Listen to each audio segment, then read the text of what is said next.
adanya diketemukan tasbih berlian yang ada hurufnya adalah S. Siapakah pemilik tasbih berlian tersebut? Mari kita simak sama-sama mencari kebenaran tasbih berlian tersebut yang bertuliskan S. Assalamualaikum warahmatullahi wabarakatuh. Salam jumpa kembali untuk sahabat-sahabat YouTuber serta sahabat media serta para pemirsa yang selalu aktif mengikuti konten-konten Ayah Sadam. Di sini Ayah Sadam akan mengupas kembali untuk Anda semua dengan adanya tasbih berlian yang bertuliskan S yang dihebohkan banyak masyarakat. Bismillahirrahmanirrahim. Qul huwallahu ahad, Allahu samad, lam yalid wa lam yulad wa lam yakul lahu kufuwan ahad. Mari kita simak sama-sama kupasannya agar Anda tahu intisari daripada penemuan tasbih berlian yang bertuliskan S. Saat itu ada seorang nenek-nenek sedang duduk melamun dengan tongkatnya dipegangnya. Setelah gak lama kemudian ada anak muda kurang lebih usia 25 tahun sedang berjalan, lantas menegur si nenek itu, "Nek, ya nak," kata si nenek. "Nenek, dari mana? Nenek kecapean." "Iya nak, saya lagi istirahat." Lantas si anak muda itu mengatakan, "Bagaimana Nek, kalau saya antar pulang? Kalau enggak saya gendong, nggak apa-apa." "Jangan anak muda, berat nanti kamu nggak kuat." "Nggak apa-apa Nek, begini aja Nek, kalau bisa saya pulang dulu ambil motor, saya gendong pakai motor, lebih enak ya." "Ya terserah kamu deh," kata si nenek itu. Lantas sebelum si pemuda itu kembali mau ngambil motor, si nenek itu mengatakan, Nak, sebentar nak, tolong ini bungkusan kamu ambil, kamu simpan baik-baik ya," kata si nenek tersebut. Karena si pemuda itu buru-buru, dia ikutin apa kata si nenek, langsung main kantong aja, dia pulang ngambil motor. Begitu si pemuda itu sudah sampai ke situ pakai motor, si nenek itu sudah tidak ada. Lantas sempat si pemuda itu nyari-nyari di lingkungan tersebut, barangkali si nenek lagi berpindah tempat. Ternyata sudah hampir 1 jam dicari-cari, si nenek tidak ada. Lantas si pemuda itu bergumam, "Ini nenek beneran apa bukan ya? Tapi saya lihat beneran, diajak ngobrol nyambung. Tapi kenapa tidak ada ya? Padahal saya belum lama ngambil motor. Secepat itukah dia pergi?" Lantas si pemuda itu sempat ingat dikasih bungkusan. Begitu bungkusan dibuka, ternyata bungkusan itu adalah sebuah tasbih berlian yang bertuliskan S. Si anak tersebut sempat kaget, "Wah, ini mah berlian nih, tasbih tapi berlian, bertuliskan S. S apa maksudnya ya? S Soekarno bisa saja, nyambung dong," kata si pemuda itu mengatakan demikian. Lantas tiba-tiba ada temennya yang sedang lewat, sempat berhenti. "Woi kawan, ngapain lo ngomong sendiri?" Lantas tasbih itu lantas pegang, digenggam di telapak tangan, terus menyapa temannya, Oh, dari mana bang? Enggak, saya mau ke situ, kata temannya. Kenapa lu ngomong sendiri? Kagak bang, tadi kan ada si nenek di sini. Saya mau tolong dia. Tadi saya juga lagi jalan kaki, karena dia nggak mau digendong. Saya ambilin motor, saya boncengin. Begitu saya udah nyampe sini, bawa motor, dia udah nggak ada. Ih, jangan-jangan bukan anak beneran kali, kata temannya ngomong begitu. Ah, si abang bisa aja, kata orang pertama. Bener bang, yang di sini ini memang dulu katanya pernah terjadi. Terjadi apaan, kata orang pertama? Ya sesuatu yang kayak begitu, kadang-kadang berupa apa aja gitu. Ternyata pas orang yang mau ditolong, orangnya menghilang, kata orang kedua. Ini begini bang ya, saya terangin. Tadi waktu saya mau nolong dia pakai motor, saya mau ngambil motor, dia panggil saya, terus ngasih bungkusan, suruh dikantongin aja, karena saya buru-buru mau ngambil motor, mau boncengin dia. Pas saya kesini nggak ada, gue udah hampir sejam loh nyari dia, nggak ada. Secepat apapun namanya nenek-nenek kan masih kelihatan di lingkungan sini kan. Saya padahal ngambil motor sebentar loh bang. Lantas orang kedua, bisa jadi itu cuma penglihatan kali bang. Terus apa bungkusan itu isinya, kata si orang kedua. Ini tas be, makanya saya ngobrol sendiri sama tas be. Wah, itu mah berlian bang, kata orang kedua. Kok lu apa amat sih, ini berlian? Betul, coba ini, bener kan tuh, berlian ini. Bentuknya emang bener berlian, ada huruf S-nya. Siapa ya bang ya? Ya nggak tahu lah. Bisa jadi itu simbol kali. Soeharto, Soekarno. Bisa aja. Ya nggak tahu juga sih ya. Ya pokoknya namanya pemberian, disimpan aja. Itulah berlian. Jangan kau jual loh. Itu amanah itu. Nanti kamu dapat petunjuk, kata orang kedua. Oh gitu ya bang. Iya. Kamu coba aja ntar malam. Dapat petunjuk apa, kata orang pertama. Kata orang kedua. Lantas mereka bersama-sama berjalan pakai motor sambil ngobrol kecil, singkat kata. Begitu sampai di rumah, kebetulan orang kedua juga ikut mampir melanjutkan pembicaraan. Bang, bisa salut sama lu loh. Kenapa? Kamu pasti ada perubahan ntar. Udah saya coba aja ntar malam kamu dapat mimpi apa. Pasti biasanya yang begitu. Saya pernah dengar nih, teman saya pernah dapat sesuatu. Dia dapat petunjuk setiap tidurnya. Misalnya nemu benda nih, nanti apa manfaatnya, dari mana, untuk siapa, untuk apa, akan kebongkar semua. Singkat kata, setelah 3 hari setelah pertemuan, teman kedua datang lagi ke situ, merasa penasaran. Ngobrollah mereka dengan serius. Assalamualaikum. Waalaikumsalam. Kawan, gimana bang? Alhamdulillah. Gimana, ada kabar? Alhamdulillah bang. Betul juga apa kata situ, kata orang pertama mengatakan demikian. Saya dapat petunjuk banyak. Ternyata si nenek itu cuma hanya penglihatan. Ini penglihatan saya memang nenek-nenek. Mungkin sudah waktunya kali ya, atas izin Allah bisa jadi sesuatu malaikat yang menyerupai kayak nenek-nenek, bisa jadi. Karena saya udah niat nolong dia, mau saya gendong gak mau saya boncengin motor, dia katanya mau. Akhirnya saya ambil motor.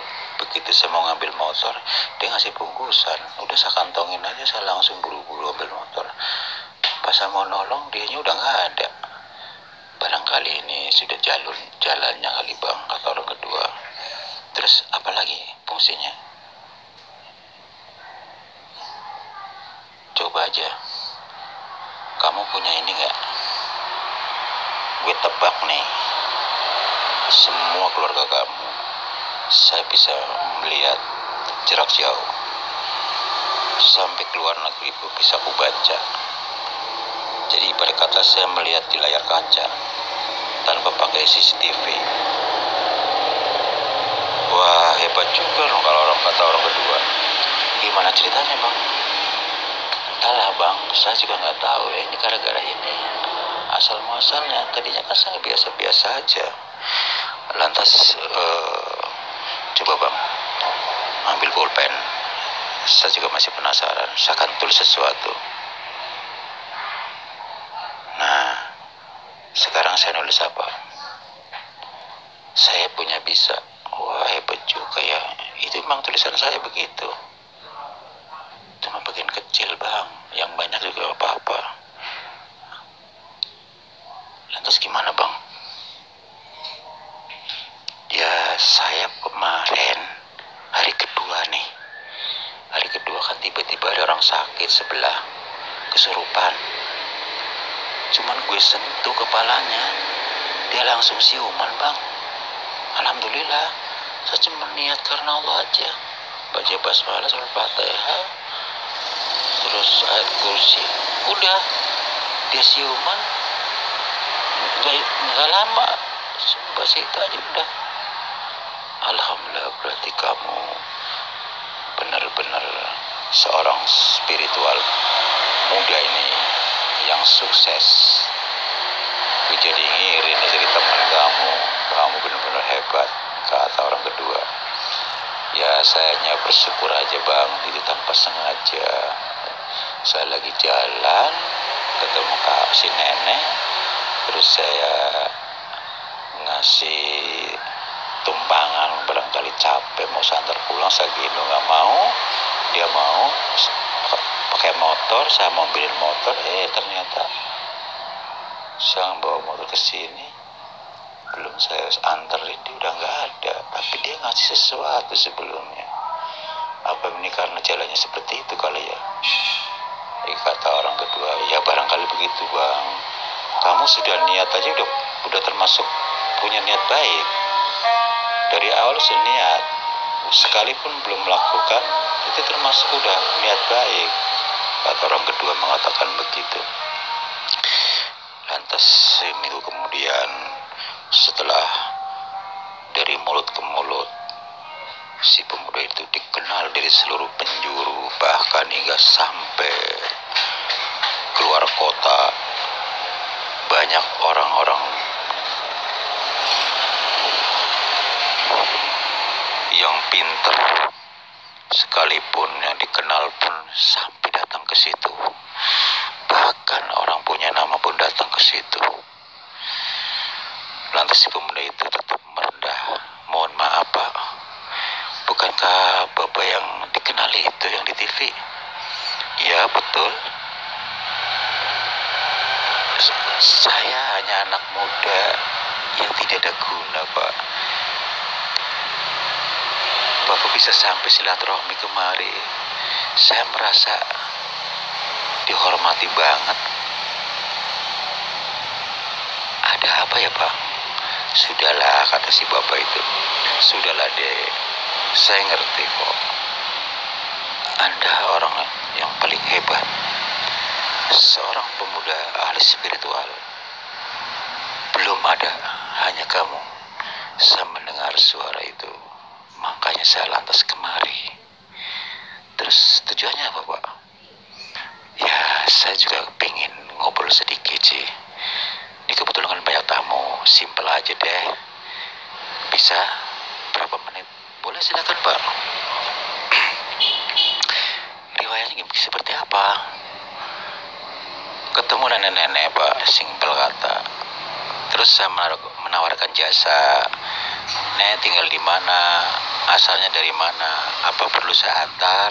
Kalau nggak saya gendong. Si nenek nggak mau. Bagaimana kalau pakai motor? Saya ambilkan motor di rumah ya. Saya ambil dulu. Begitu saya mau ngambil motor, si nenek ngasih bungkusan. Udah saya langsung kantongin aja. Begitu saya udah sampai ke situ pakai motor, si nenek udah nggak ada. Secepat apapun si nenek kan pasti masih ada di lingkup situ. Nggak ada pak, hampir 1 jam nggak ada orangnya. Akhirnya karena penasaran, saya ingat Dia ngasih bungkusan apa, saya buka, ternyata tasbih berlian bertuliskan S. Percaya.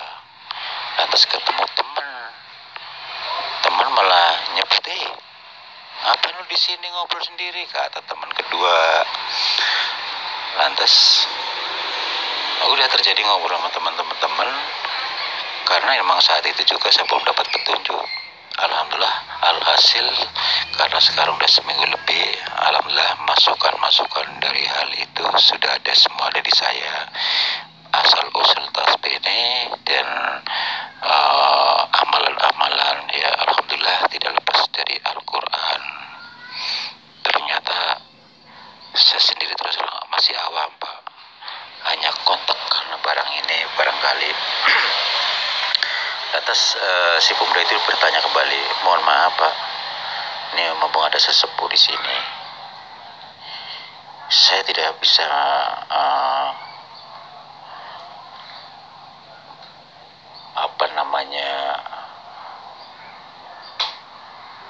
siapa sih si nenek itu yang dimaksud Pak? Saya mengatakan demikian. Saya ini kurang jelas nih Pak, mohon dijelaskan. Yang penglihatan kan saya nenek, sebenarnya itu siapa? Lantas seorang ahli agama yang baru datang ke situ, ya memang dia juga ahli spiritual, mengatakan, ini begini deh, Allah tuh memberikan sesuatu dengan cara macam-macam, bisa melalui anak-anak, bisa melalui nenek-nenek, itu hanya menyerupai ya. Malaikat pun gak bisa langsung kelihatan malaikat, itu menyerupai begitu, seperti kayak nenek-nenek.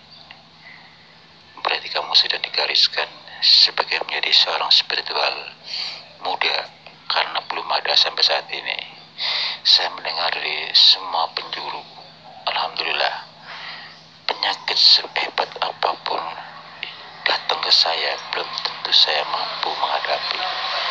Tapi setelah tangani Anda, katanya hanya cuma disentuh telapak tangan Anda, dia bisa sembuh. Memang begitu, saya menyaksikan orang-orang yang disembuhkan oleh Anda. Subhanallah, kata si bapak itu. Ini mohon maaf sebelumnya Pak, saya hanya orang awam, hanya karena lantaran perantara ini saja. Itu kan semuanya karena Allah. Betul, kata si bapak itu, betul memang karena Allah. Berarti memang Anda yang tepat sebagai ahli orang spiritual muda. Lanjutkan terus, saya dukung, kata si bapak itu. Jadi cuma itu aja Pak kesini. Ya kalau bisa, saya juga kepingin sehat nih. Bapak udah sehat juga. Lantas begitu si bapak itu disentuh punggungnya masih abang itu, ternyata si bapak yang baru nyampe itu udah sontak keluar kerisnya yang ada di telapak tangan si bapak itu, kalah dengan tasbih berlian yang dimiliki oleh si pemuda itu. Untungnya pada saat praktek ada di ruangan khusus, tidak ketahuan orang lain. Lantas si pemuda itu spontanitas, Pak, mohon maaf, keris bapak jatuh di telapak tangan, itu milik Anda, kata si anak muda itu yang ahli spiritual. Betul, saya tidak bisa melanjutkan Pak. Saya mohon maaf sebelumnya Pak, karena dia menolak, sehingga keris yang ada di tubuh Bapak bisa keluar melalui telapak tangan. Wah, hebat juga kamu ya anak muda. Makanya saya penasaran, keris saya aja bisa keluar dari tubuhku, dia nggak mampu dengan sentuhan tangan Anda. Entah kenapa Pak, saya sendiri nggak tahu. Setidaknya kalau ada orang memiliki sesuatu yang dalam tubuh Pak, apapun sesuatu benda yang masuk dalam tubuh, dengan sendirinya dia akan keluar begitu saja Pak. seperti baru saja Bapak memiliki satu keris di dalam tubuh. Begitu saya sentuh punggung Bapak, keris Bapak keluar dari telapak tangan kanan. Boleh saya tahu Pak, dari mana keris itu? Kata si anak muda itu. Itu keris sudah cukup lama turun-temurun dari keluarga. Ya kegunaannya sama, untuk media, sebagai perantara. Kenapa ditaruh di dalam tubuh Pak? Ceritanya panjang. Jadi saat itu waktu saya mengambil benda, sebelum saya mengambil benda kotak itu, malamnya saya dapat petunjuk. Doanya ini, doanya ini, doanya ini, begitu saya ambil, kok dia bercahaya nih. Ternyata dia lari dari telapak tangan masuk ke tangan sampai ke atas sampai ke dada. Nah, disitulah berhentilah di dada. Nah, sampai sekarang baru kali ini dia bisa keluar dengan adanya disentuh punggungnya oleh kamu. Terus gimana ini Pak? Apakah dia masih berfungsi lagi? Ini sebelumnya saya minta maaf loh Pak, saya bukan sesuatu yang disengaja, tapi karena Bapak minta disentuh badannya, ya saya sentuh punggungnya. Gak apa-apa, kata si Bapak itu. Boleh saya lihat kerisnya Pak? Lantas begitu disentuh kerisnya itu, si keris itu langsung keluar asap, dan asapnya langsung menghilang. Si keris itu sudah gak berfungsi lagi.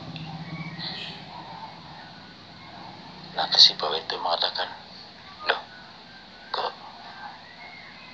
ini, mohon maaf Pak, keris ini sudah tidak ada kodamnya, kosong. Betul, jadi sudah jadi keris biasa. Ini sebelumnya saya minta maaf Pak, saya bukan sesuatu yang disengaja loh Pak. Karena Bapak mengizinkan saya suruh menyentuh badan Bapak, ya saya sentuh. Kalau saja ada sesuatu yang seperti ini, saya pasti izin Bapak dulu. Apa Bapak sesuatu yang sengaja? Karena Bapak memiliki sesuatu, apakah sengaja ingin ngetes apa bagaimana gitu. Lantas si Bapak itu mengatakan, memang saya salut dengan Anda, masih muda, dari spiritual yang canggih. Saya ngetes Anda, malah saya yang kalah. Oh begitu. Ya kalau memang begitu adanya, ya saya mohon maaf loh Pak. Bukan berarti saya so pinter atau katakanlah jadi merusak apa yang Bapak punyai. Saya juga sendiri nggak tahu kalau memang Bapak memiliki sesuatu. Oh tidak apa-apa, kata si Bapak itu. Lantas disitulah si Bapak itu langsung permisi pulang. Padahal di depan tamu sudah banyak menunggu yang mau berobat macam-macam penyakit, macam-macam. Dari mulut ke mulut, dari kota ke kota, dari tetangga kota, ramai sekali, berbondong-bondong. Nama pemuda itu dikenal sekali dengan adanya ditemukan tasbih berlian bertuliskan S dari seorang nenek-nenek. Demikianlah saudara, kupasan demi kupasan kami rangkai jadi satu. Semoga Anda puas asal-usul tasbih menjadikan seorang pemuda menjadi seorang spiritual. Semoga bermanfaat. Tujuan kami adalah sharing. Wassalamualaikum warahmatullahi